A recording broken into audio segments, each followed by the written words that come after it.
Every team, every topic, everywhere. This is Believe. Welcome to Orioles on the Verge. This is Zach Spedden, joined as always by Bob Phelan and Nick Stevens. And on tonight's episode, we're going to do something a little bit different. This is something I don't think we've done in the 5+ years of hosting this show.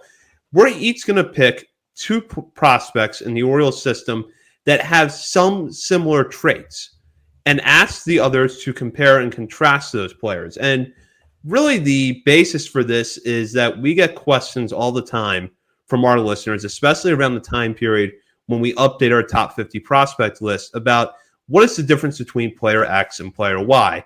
Why is this player ranked so much higher than this player? So, and in particular, we had a very good question on a recent episode about Enrique Bradfield Jr.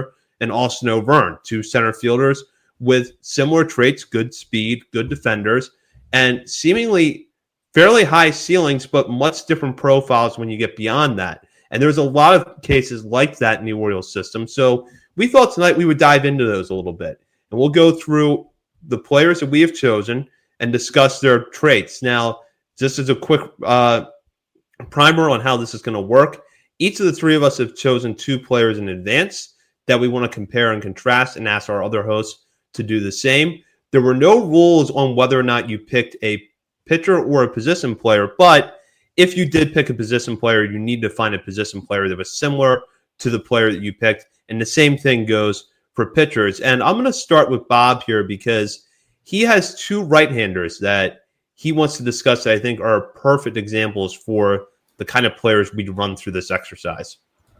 Yeah, so I picked them for a reason, but I'll just say it's Levi Wells and Zach Fruit, who are both starting pitchers in the Baltimore Orioles organization, but have been said to have everyone's favorite phrase, relief risk.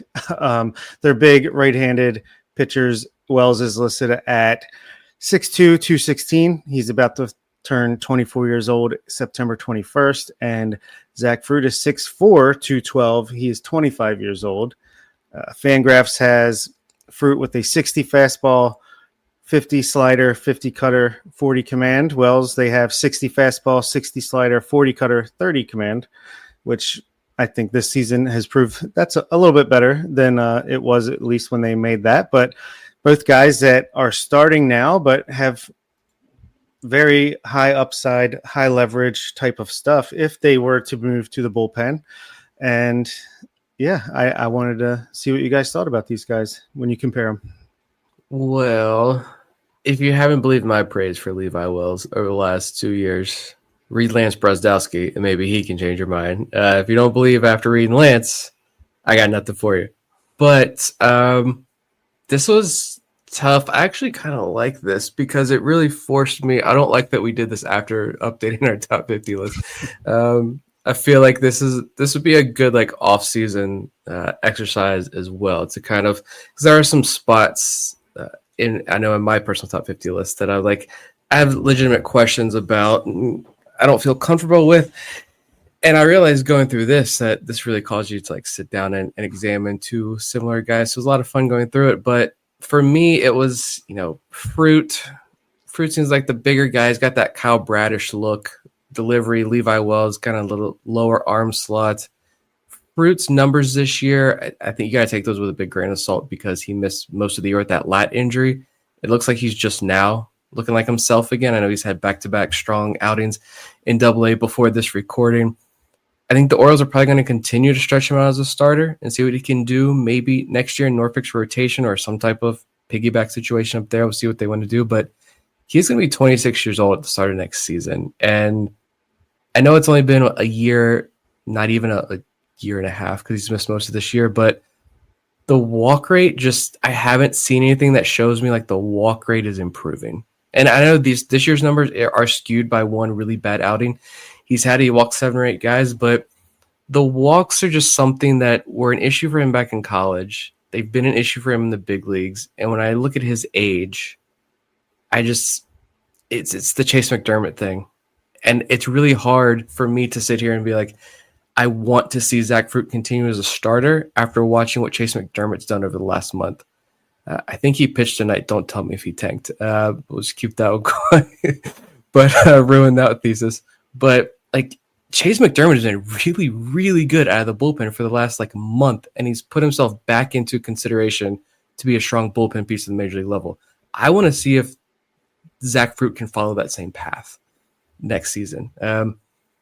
With Wells, like he's improved the walk rate. They tinkered with his delivery. He's added pitches to his repertoire. I think he learned a pitch from Nathan Eovaldi. I can't remember which one, that interview that I think the Baltimore Sun had about him earlier this year. Like he's done a lot of tinkering and adjusting, and then got promoted to AA.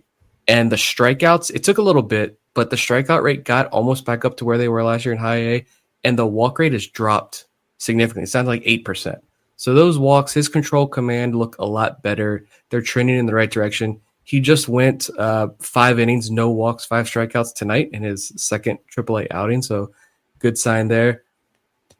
That's the biggest difference for me with these two guys. Yeah, it's huge fastballs. They both touch triple digits. They each have a secondary weapon that they can go to, but it's the control. With Wells, I think there's even more to unlock, and as a potential starter. And so that's why that's the biggest difference I see with those two guys.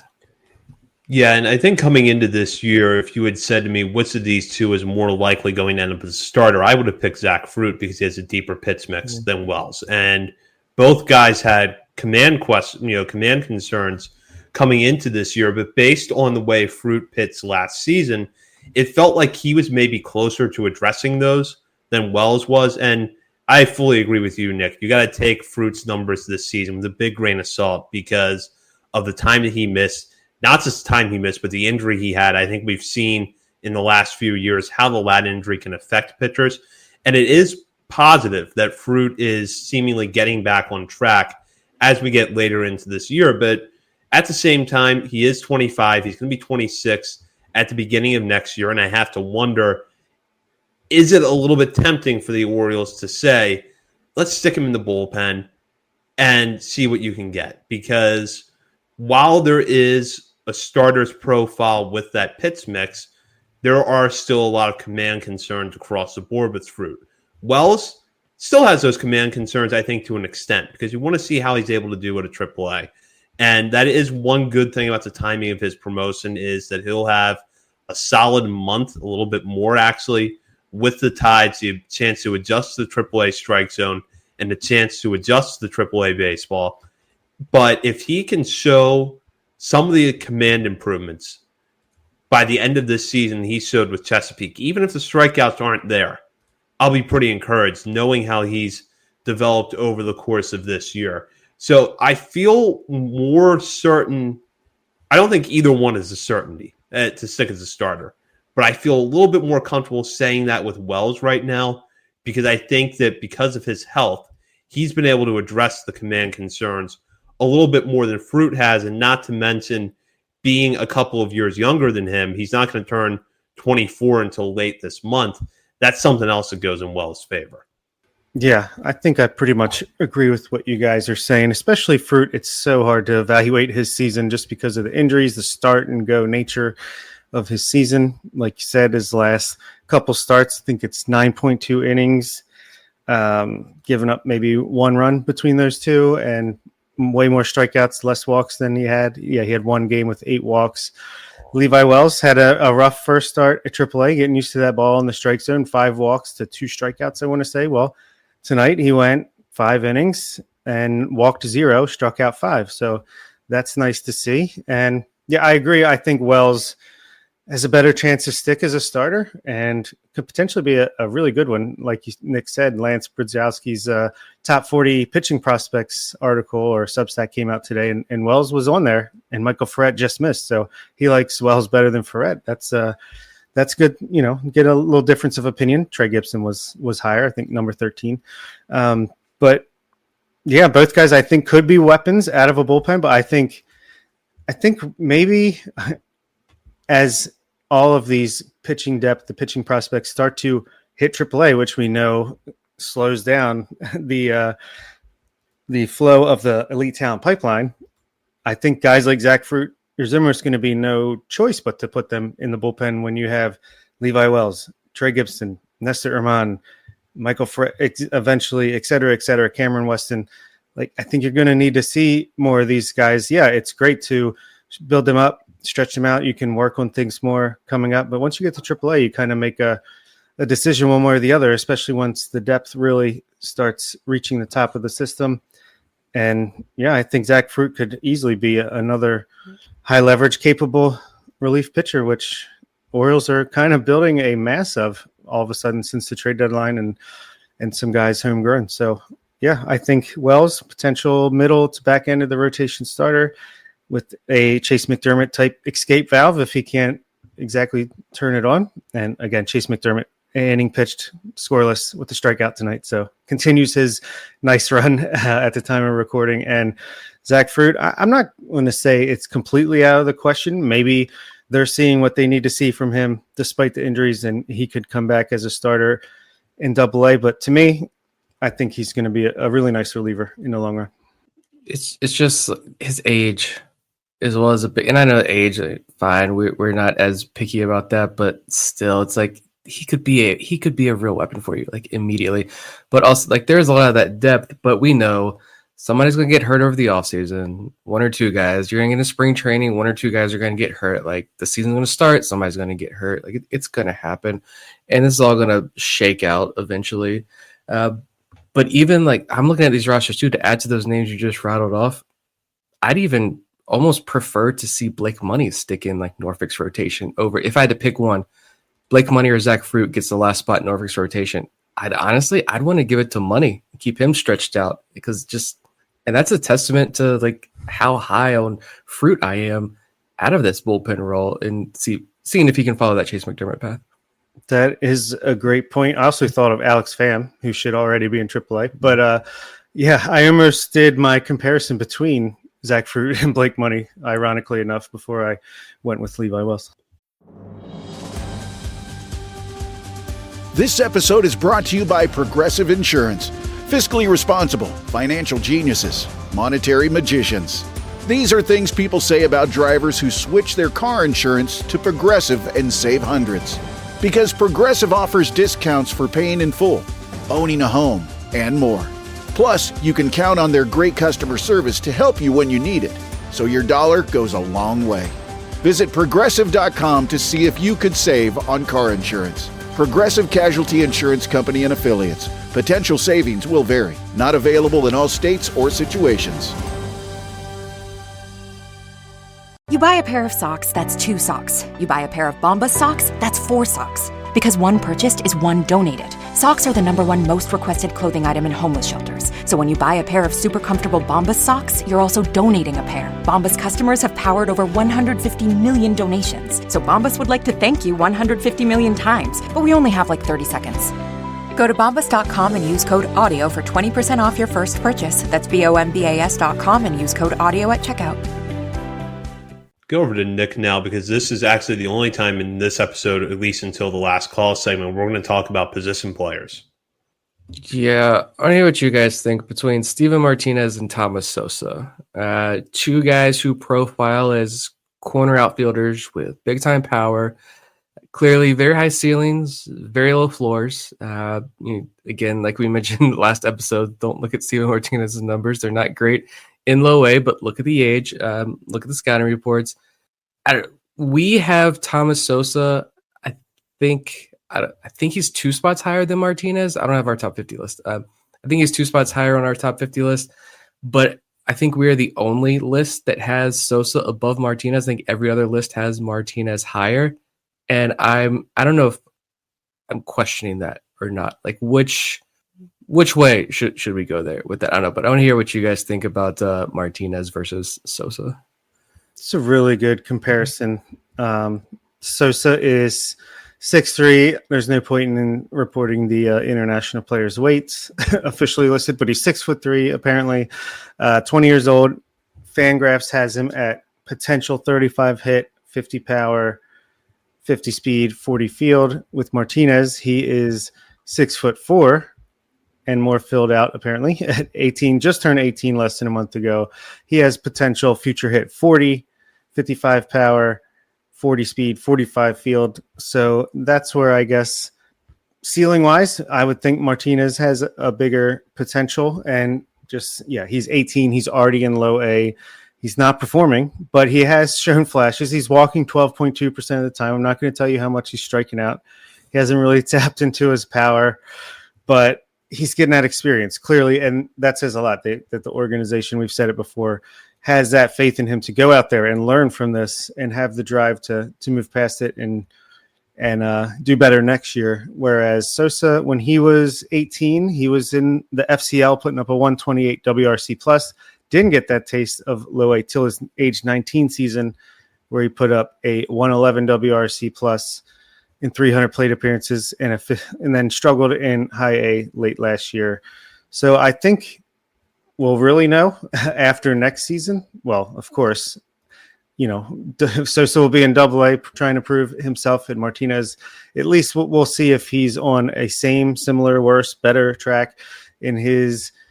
Oh wow, he's still 18 all next year. I just realized for the most part. So yeah, I mean, if Martinez can be close to league average in Delmarva next year, that's going to be huge. Man, to me, Martinez has a chance to be like right-handed, power hitting. Maybe can stick in center field, most likely not. He's in the right field. This is a really good comparison, and I'm having trouble deciding which way to go with it. I think I'd say Martinez, bigger ceiling. Sosa at least is putting up numbers in now Double A, so higher floor. I don't know which one I would take, honestly, if I was given the choice here. I think for me, what the difference has always been, and this isn't fair to Martinez, I'll admit that, but we've been able to see Sosa in the last couple of years, whereas we haven't really had eyes on Martinez until this season. And the numbers at Delmarva are not good. I had a chance to see Martinez play a few weeks ago, and I can't really say anything jumped out at me one way or the other than that he's very lanky. There's a lot of physical projection there. Moves around in right field pretty well, has some holes in his swing, but these are all things that I think you kind of expect with a teenage outfielder playing in low A for the first time. So there's nothing that really jumps out good or bad at this point about Martinez. Whereas with Sosa, you can see Sosa have a really bad week. Then you can see him come out the next week and play really well. And when he's playing well, you see he's got some really loud tools. That left-handed power, he covers a lot of ground in the outfield for a guy his size. I mean, the height weight listing for Sosa, 6'3", 160, is not even close to being accurate anymore. He's clearly much stronger than that now. But for a guy his size, he can cover pretty good ground in the outfield. I think the reason that a lot of national outlets are higher on Martinez, and Bob just touched on this, is that they like the hit tool a little bit better. And neither guy is a certainty in really any area of their game. But if you're looking at the two, I could see where going with the better hit tool, what projects as the better hit tool, is appealing.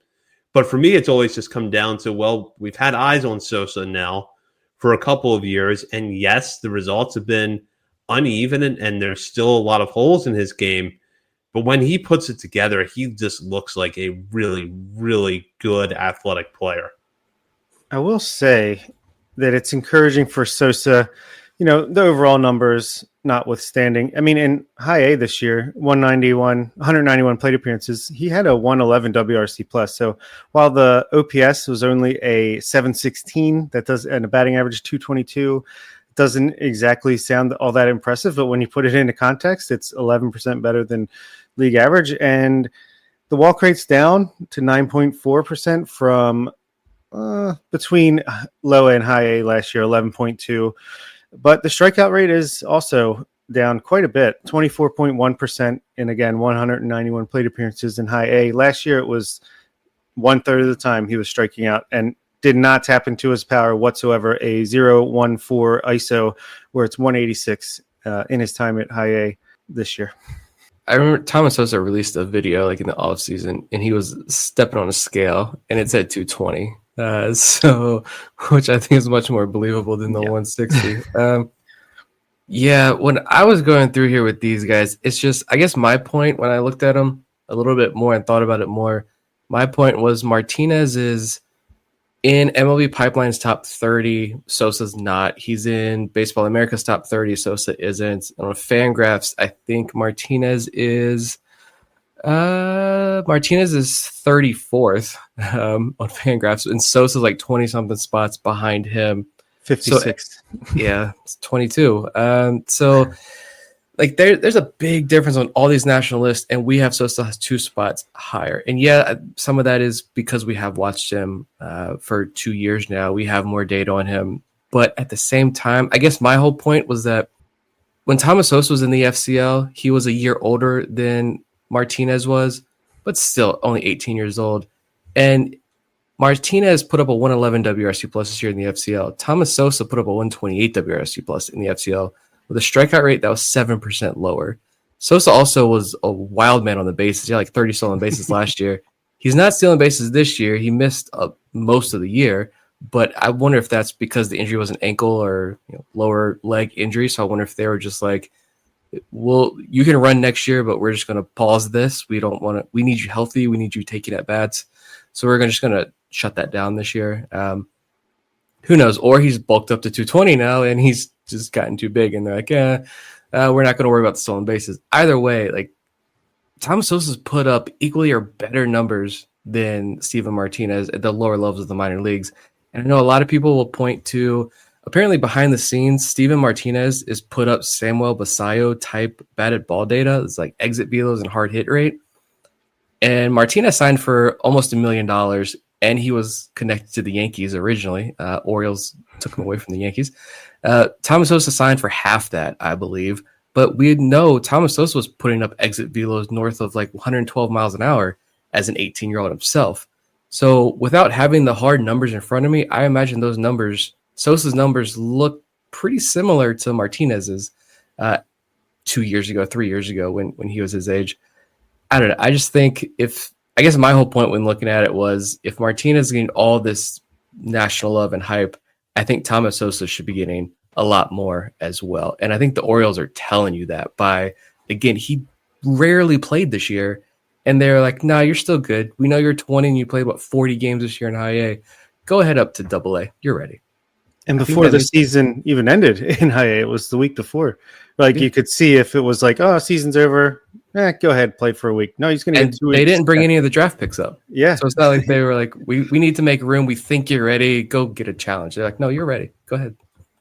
Yeah. So that's very interesting. I have to imagine, at least from the national perspective, that Martinez got the big bonus. It's his age. It's his ceiling. No shame for Martinez being that high. Just a little bit of sleeping on old Thomas Sosa there.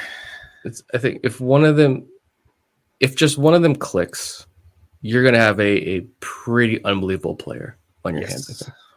This episode is brought to you by Progressive Insurance. Do you ever think about switching insurance companies to see if you could save some cash?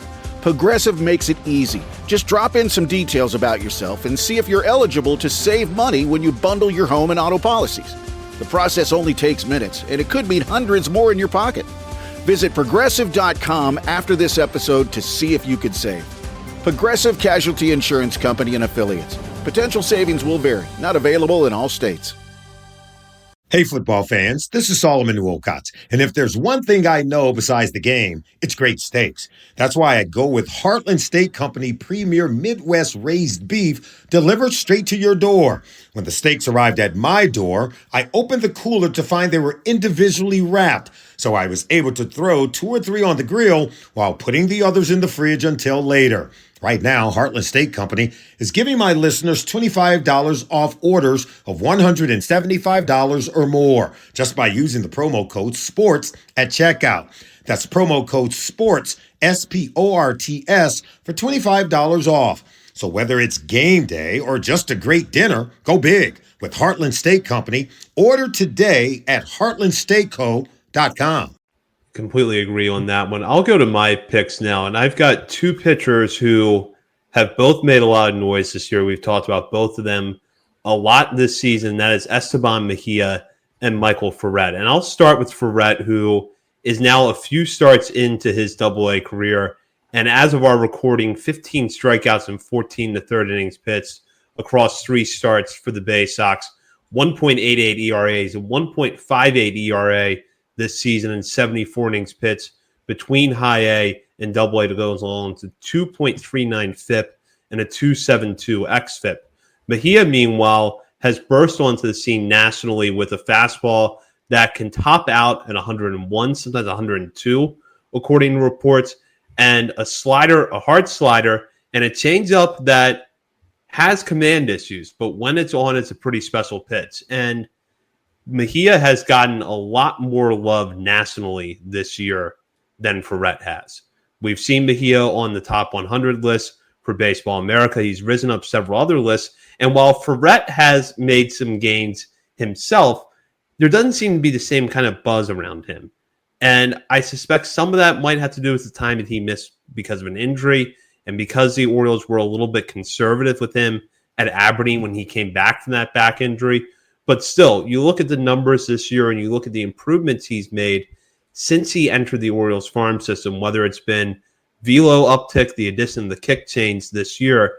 Ferret has a pretty clearly refined pitch mix that's only getting better. And in our most recent public top 50, we had Ferret at number 6 on our list and Mejia 13th. Yet most national lists right now are going the opposite of that. So I'm curious to get your guys' thoughts. Yeah, this is interesting. It's kind of, again, Mejia's got that ceiling you can dream on, but he's pretty far away right now. And again, not discounting his status as a prospect, at least according to us, versus Michael Ferret. But and unfortunately, Ferret, I think, might be out for the season with the hamstring injury that he suffered in his last outing.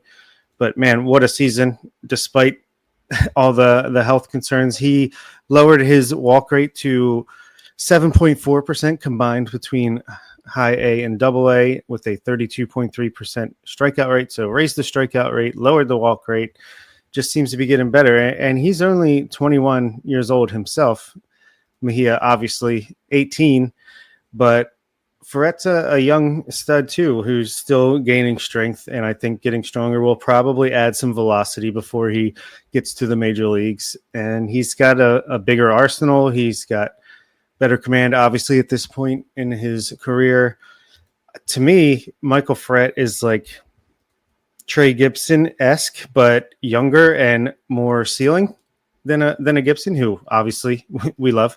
And Mejia, he's far away, but he's got ace upside, so bigger ceiling. I could also see him never making the major leagues. He could get hurt. He could just never find the command. Or maybe if you're looking at the happy medium, super powerful relief arm or mid to back of the rotation starter. Love them both, but give me Ferret. He's closer. He's got more tools at this point in time in his holster. And yeah, I like him more than Mejia, who I also really enjoy, especially once we got to see him. The hype kind of made more sense to me than just reading the reports. But yeah, give me Ferret in this one. Yeah, there's actually a lot of fun similarities here between these two. Like the height, they're both 6'3".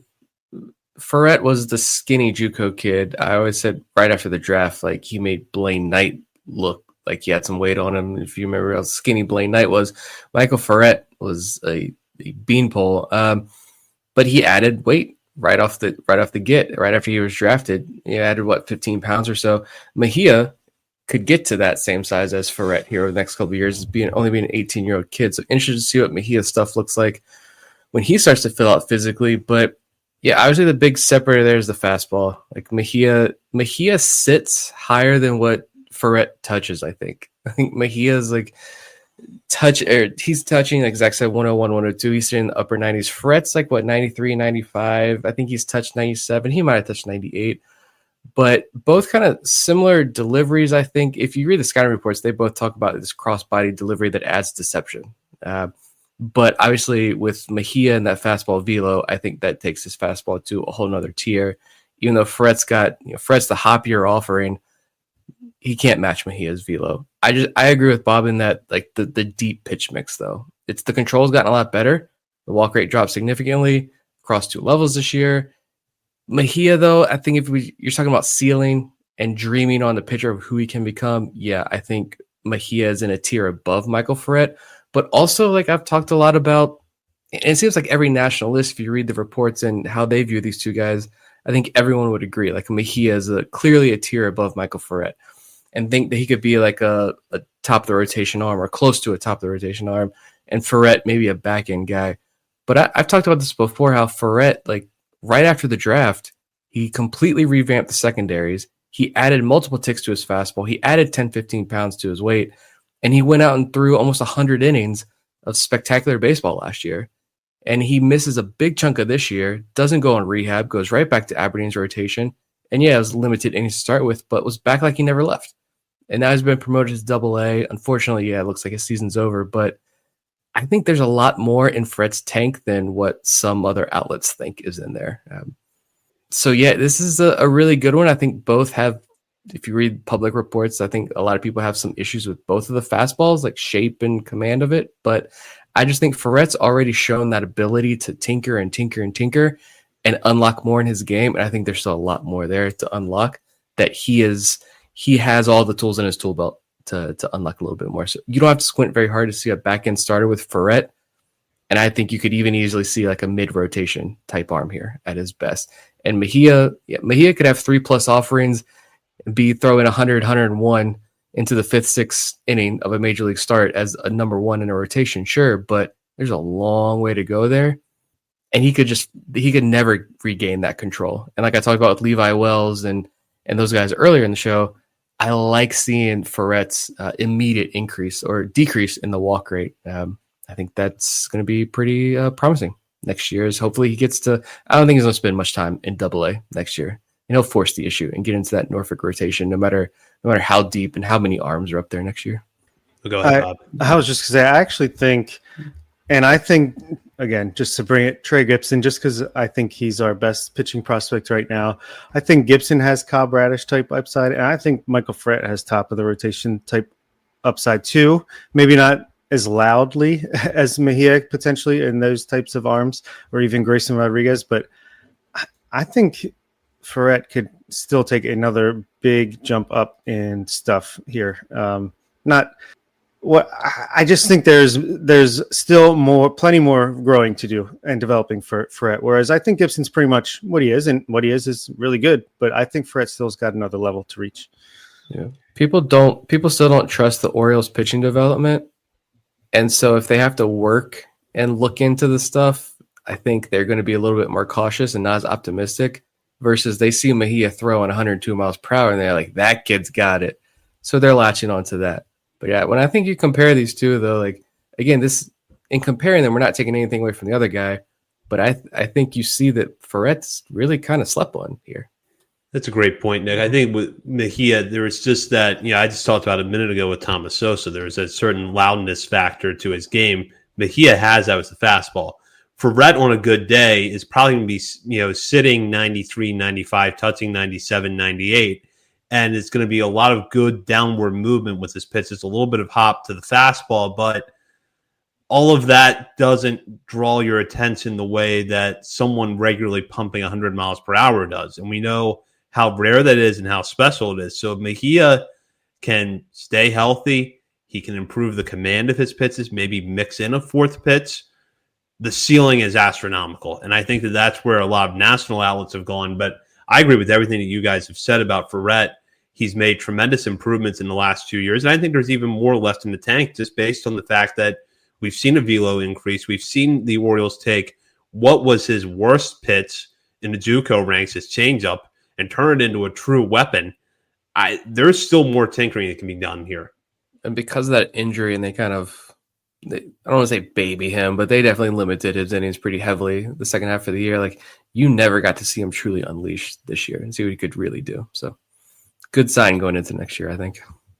We'll now head into our final segment of the night. Last call brought to you by Checker Spot Brewing, located at 1421 Ridgely Street. Checker Spot is not far from Camden Yards, making it the perfect place for a pre- or post-game drink. And when you're at the ballpark this season, be sure to check out the beer stand behind home plate where you can get one of Checker Spot's signature beers. The Bird is the word. And now we're going to turn our attention to the major leagues for this last call segment. We're in the final month of what has been a pretty long and challenging year for the Orioles, but one of the things that has made the team a little bit more fun to watch in recent weeks has been an influx of prospects as well as players returning from injuries. But some of the players that have come up from AAA in recent weeks and made some noise include Jeremiah Jackson, Dylan Beavers, and Samuel Basayo. And in this last call segment, we're going to focus on just Beavers and Basayo and try to guess which of those two players is going to have the better final month. Now, if you look at their stats to this point, you can see that Beavers is making a little bit easier adjustment to the major leagues than Basayo has, but Basayo has certainly had his moments at the plate and has looked decent as a catcher as well. Showed off a good arm in the Boston series. So very excited to see what these players do over the final month, but ultimately, who has the better September? And I'll start with Bob on this one. It's a good question. I think, like you said, Beavers has definitely got off to the stronger start. Overall, 162 WRC plus, walking numbers 16% of the time. But he is striking out more than Basayo, 26.3% of the time before Tuesday night's game at the time of recording. A 146 ISO, a 469 BABIP. So that's certainly going to come down a little bit. But still, you got to love the approach. The at-bats that Beavers is having are fantastic. He looks like an old pro already out there. His defense looks solid other than the one play with Gunnar Henderson coming out and kind of tripped him up a little bit there. But very happy. A 0.6 WAR already in his short time, while Basayo's batting 217, 81 WRC plus, 0.2 WAR, 6% walk rate, but an 18% strikeout rate, only a 250 BABIP. I think, and it just seems like Basayo is getting more and more comfortable at the majors now after 50 plate appearances. On Monday, he had 2 doubles, and he walked in his first plate appearance today, again, Tuesday night at the time of recording. So he seems like he's getting more comfortable. I'm going to bet on Samuel Basayo being a fast learner that, as I've said many times, he's like a snowball rolling downhill. I think that trend's going to continue at the major league level, and I think he'll end the season strong, and I think Beavers will as well. But I just think as far as what the players can't control, I think it's going to even out a little bit, and Basayo ends up with the better month. Yeah, and I think he's having quite the West Coast trip here. But I just think because Adley going down and he's being forced behind the plate, my first thought was, all right, if he's going to work behind the plate more, like, how much of the bat are we truly going to see? Like, how's that going to affect him moving forward this year? But I think from the more and more you hear about Basayo and the more people we've talked to about Basayo and thinking about it a little bit more, I almost would bet that he's got the contract done. That's done. He's moved past that now. He's separated from that. He can chill. Nobody's talking about it. Nobody's worrying about it anymore. He can just sit and play. He's got a good number of at-bats under his belt now. He's a lot more comfortable. He's doing a lot of things right that even if they're not showing up in the box scores, he's doing a lot right. That is very impressive. I would almost bet that because he's going to be seeing more time behind the plate to close out the year, he wants that, and that's going to excite him. And so I just think it's all going to come together, and he's going to have a pretty explosive final month of the year. You know, again, both these guys, just the fact that both these guys are settling in so well already is amazing to see. I wish Kobe Mayo was also hitting his stride. That would have been the icing on the cake of the end of this season to have that trio really hitting their stride. Colton Cowser's had a good stretch there as well.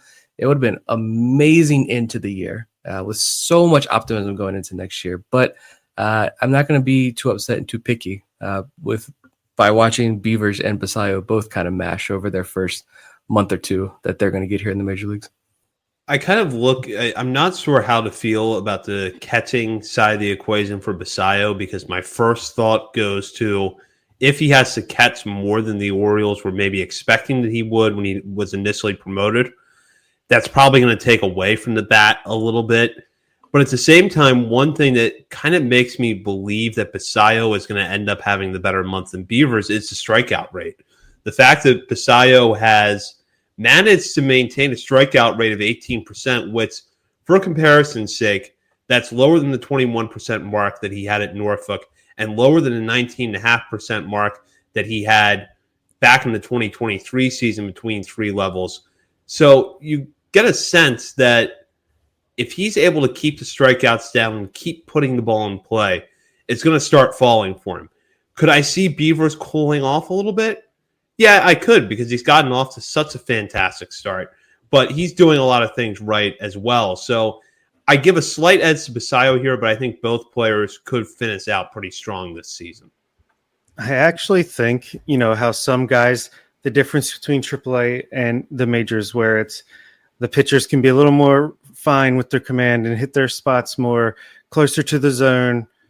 I actually think that kind of plays into Basayo's hands a little bit because he's such a bad ball hitter. He's like such a good hitter that he knows he can hit pretty much anything. Well, if the ball's going to be more around the zone, then I think he's going to have an even easier chance to hit it. And maybe it'll inflate back to normal or higher levels than we've seen the last couple of years. But he's just such a special talent that I would not be surprised if he's able to mitigate that.